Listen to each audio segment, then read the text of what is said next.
Aujourd'hui, un tutoriel sur mec.com pour vous montrer comment vous pouvez connecter Mec avec vos différentes applications. En faisant des accompagnements avec différents abonnés de la chaîne, je me rends compte que la connexion entre Mec et vos applicatifs est une problématique sur laquelle vous êtes beaucoup à buter. Et donc aujourd'hui, nous allons regarder comment ces connexions se créent à partir de Mec, et nous allons le faire sur plusieurs applicatifs. Nous allons regarder sur Notion, sur Google Sheets, sur Gmail, et nous allons regarder aussi sur Todoist, qui utilise un mode de connexion un peu particulier pour vous montrer comment ces connexions fonctionnent, mais on découvre tout ça dans la vidéo.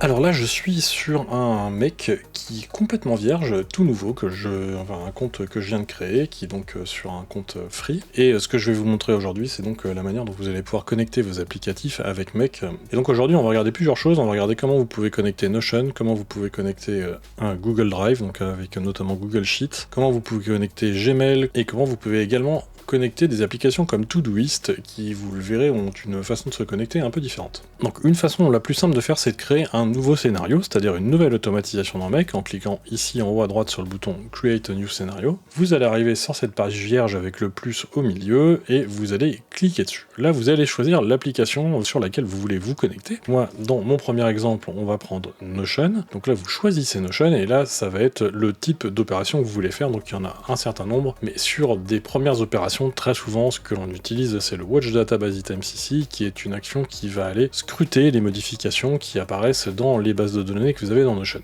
Donc, pour faire fonctionner ça, là, vous voyez, maintenant, j'ai un bouton qui s'appelle Create a Connection. Donc, c'est celui-là qu'il va falloir utiliser. Et là, il va vous demander le type de connexion. Alors, attention, vous ne faites pas avoir, il faut prendre ici le Notion public. Si vous prenez Notion internal ici, ça va en fait vous demander des informations qui sont notamment si vous voulez créer vous-même un robot qui va aller travailler dans Notion. Mais bon, je vous passe tous ces détails, c'est un peu compliqué. Si vous voulez tout simplement que Mec il aille voir ce qui se passe dans votre Notion, vous prenez Notion public. Là, vous donnez un nom à votre connexion, donc on va l'appeler tout simplement Notion, et on va dire Save. Une fois que vous avez fait ça, ce que va faire Mec, c'est qu'il va vous afficher cette page, qui est la page de connexion, où en fait ça va vous demander quelles sont les autorisations que vous allez donner à Mec. Donc ce que je vous conseille ici, c'est de rien modifier, et les autorisations qui sont données, c'est l'affichage des pages, la modification des pages évidemment, parce que sinon on va pas pouvoir faire en sorte que nos automatisations viennent modifier nos bases de données, le fait d'ajouter du contenu aux pages, et le fait d'afficher les utilisateurs de leur espace de travail. Et ensuite, vous cliquez sur le bouton ici, sélectionner les pages, ça va décider de quels sont les espaces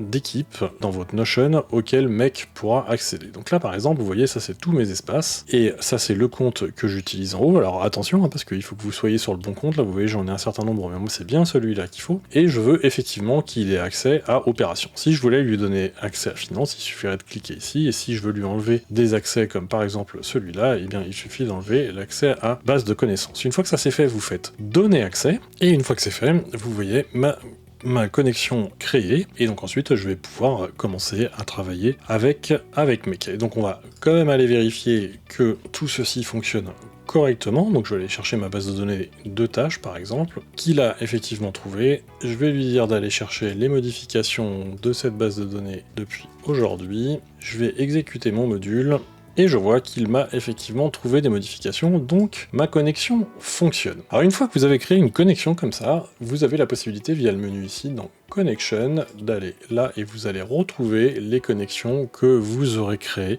Et vous allez avoir deux possibilités. Déjà, vous allez avoir la possibilité de cliquer ici sur Verify, et ça va s'assurer que la connexion à l'applicatif fonctionne effectivement. Et vous avez la possibilité de cliquer sur le bouton Reauthorize ici, qui lui va vous permettre de refaire les opérations qu'on a fait juste avant, et c'est notamment intéressant si vous voulez modifier le périmètre sur lequel Mec pourra intervenir. Donc là par exemple, on en avait parlé tout à l'heure, si je veux que Mec ait également accès à mon espace finance, eh bien il me suffirait de cliquer ici, puis ensuite je fais donner l'accès, et ça permettra d'avoir un accès de Mec sur Notion dans mon espace finance. Alors autre chose à noter quand même, c'est que ensuite si vous allez dans Mec, vous avez également ici, vous voyez trois petits boutons en haut, et quand vous cliquez en haut, en bas dans connexion, c'est ici que vous allez voir si oui ou non Mec a accès. Alors Mec c'est Integromat là en l'occurrence, mais si dans connexion vous avez Integromat, ça veut dire que Mec a effectivement accès à la page sur laquelle je me le situe, donc ça vous pouvez le faire n'importe où dans Notion. Si vous voulez lui enlever l'accès, vous cliquez sur déconnecter, puis si vous voulez rajouter un accès, vous cliquez ici sur ajouter des connexions, et là vous retrouverez Integromat dans la liste, ce qui permettra d'ajouter un accès si jamais vous l'avez oublié ou si vous voulez le rajouter à partir de Notion.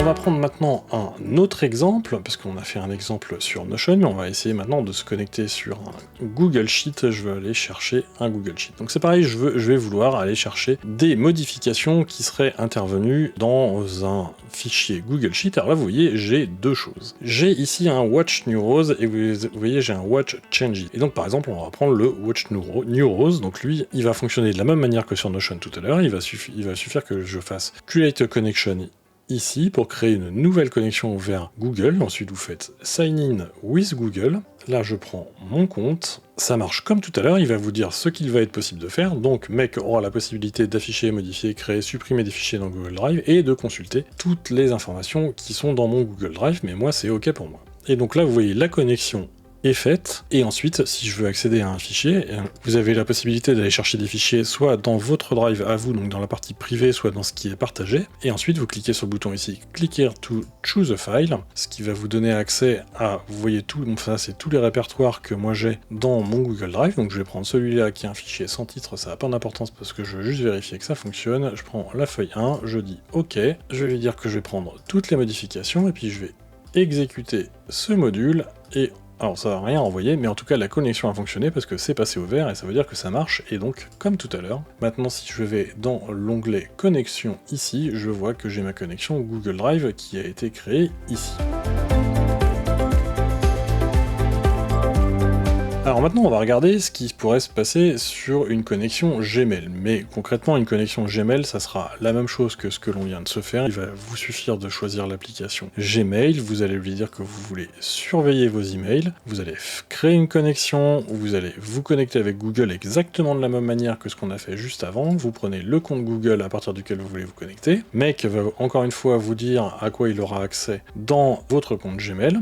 Et là, la connexion est faite, et là je peux faire OK, et là il va falloir que je lui dise ce que je veux surveiller. Donc moi si je veux surveiller par exemple tous les mails de ma comptabilité, eh bien je vais choisir le folder comptabilité, je fais OK. Je vais lui dire de prendre tous les emails depuis le 14 à 14h46, c'est très bien, et on va juste l'exécuter pour s'assurer qu'il arrive à se connecter à faire ce qu'on lui a demandé, et c'est le cas, et en plus vous voyez, il a renvoyé des informations, donc la connexion fonctionne. Une fois que vous avez fait toutes ces connexions, et bien après c'est tout simple, il va vous suffire de rajouter des modules derrière pour venir traiter les informations qui vont venir des applicatifs que vous avez connectés, que ce soit Notion, Google Sheet, Gmail, qui sont les exemples qu'on a pris là, mais ça marcherait de la même manière avec la plupart des applicatifs, et dans Mec vous avez plus d'un millier d'applicatifs qui sont connectable, donc vous allez pouvoir y mettre votre CRM ou toute application qui est interconnectable avec Mec.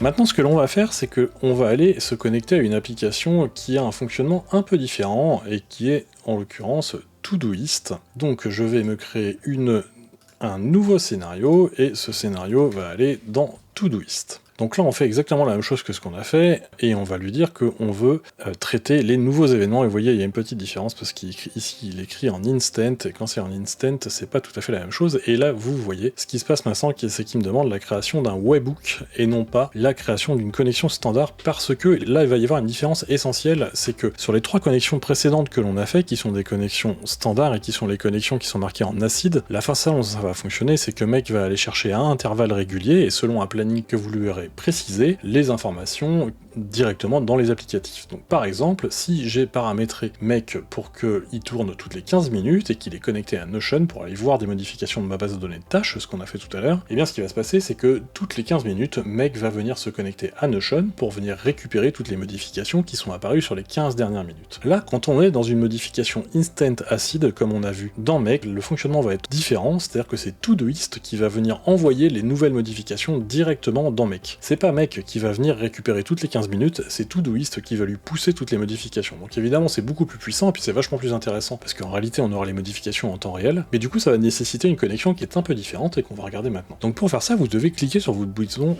Create a Webhook, et là on va devoir faire plusieurs choses. La première chose, c'est qu'on va créer une connexion à Todoist, donc là pour le coup ça va être la même chose que ce que l'on a fait pour les autres applicatifs. Donc là, Mec indique les permissions qui sont nécessaires pour se connecter à Todoist, on dit OK, donc là ma connexion est faite, et maintenant vous voyez, j'ai la possibilité de paramétrer plusieurs choses, dont le fait que je vais aller voir les tâches, les projets, les commentaires, tout ce que je veux, et là je vais lui dire Task Add, donc je vais avoir que les ajouts de tâches comme événement, je vais faire save, et je vais faire OK. Et alors là, il va y avoir une grande différence, parce que la différence, c'est que si maintenant je fais run once, en fait, il ne va rien se passer. Et en fait, c'est normal, parce que la seule chose qui va se passer maintenant, c'est que mec se met en attente des informations de Todoist. Et donc, comme il est en attente de Todoist, eh bien, il va falloir que je mette une information dans Todoist. Donc c'est ce qu'on va faire tout de suite, je vais rajouter une tâche que je vais appeler test vidéo, tube, et vous allez voir ce qui va se passer quand je vais appuyer sur le bouton ajouter une tâche. Et là, on voit que ça a fonctionné puisqu'il est passé au vert et que j'ai effectivement ma test vidéo YouTube qui est apparue. Et donc là, la différence essentielle, c'est que j'ai du coup la possibilité d'avoir une automatisation qui va tourner en temps réel, c'est-à-dire que dès qu'une tâche va être ajoutée à Todoist, et bien derrière, je vais pouvoir rajouter d'autres modules pour traiter ce qui se passe au moment de la création de cette tâche.